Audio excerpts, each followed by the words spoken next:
A man killed after he was shot 76 times by a U.S. Marshal fugitive team. Now, in a newly filed lawsuit, his family claims police not only used excessive force, but they tried to cover it up as well. And they are naming the officers, saying if the district attorney won't hold them accountable, they will. This is a story 11 Alive investigator Rebecca Lindstrom has been following ever since the day that Jamarian Robinson was killed in 2016. Police say they went to his girlfriend's apartment to arrest him.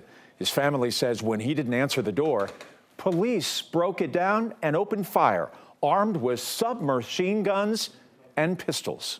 You can't go into a house knowing a young man has a mental illness and knowing that young man presented absolutely no threat and shoot him dozens of times and then try to cover up the action by throwing in a grenade and moving the body.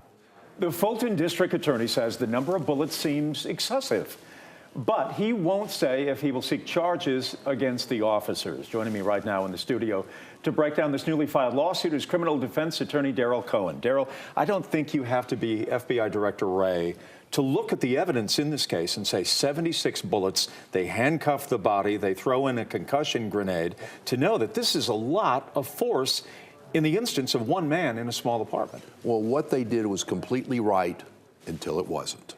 Now, we don't know that they took the grenade, the concussion grenade, and threw it in before or after. So, yes, 70 some odd bullets into someone is outrageous.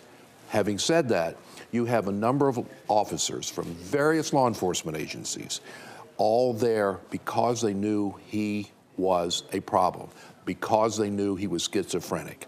And the evidence is that he had a gun. Whether he fired it or not, we don't know. Is this about anger? I mean, human nature is you get angry in these kinds of instances.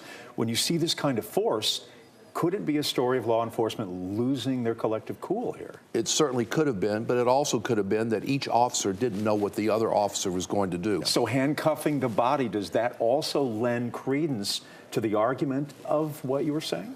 Handcuffing the body is irresponsible, it's reprehensible. Or throwing a concussion grenade in. If they threw it in afterwards. If they threw it in before, it makes perfect sense because they wanted to stun him, come in, take care of it. Daryl Cohen, as always, thank you for your expertise. We appreciate it.